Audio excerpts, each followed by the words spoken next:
ঠিক আছে বন্ধু, তাহলে চল যাই বাড়ি। হ্যাঁ ঠিক আছে। এই দাঁড়া দাঁড়া, আমার মোবাইলটা নিয়ে যা।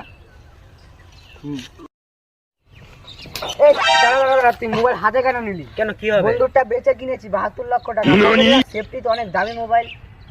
ঠিক আছে, পকেটে রাখ, ফুল সেফটিতে রাখবি। ঠিক আছে।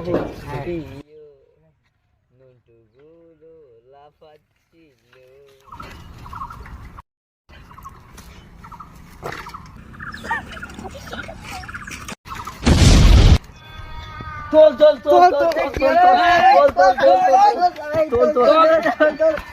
সাইকেলটা ভালো করে চালা। এই দেখি তুই পোজ মার, মোবাইলটাকে বের কর। কোথায় রে আমার মোবাইলটা? 72 লাখ করে। এটা কি হলো? মোবাইলে আমার এই হাল কেন?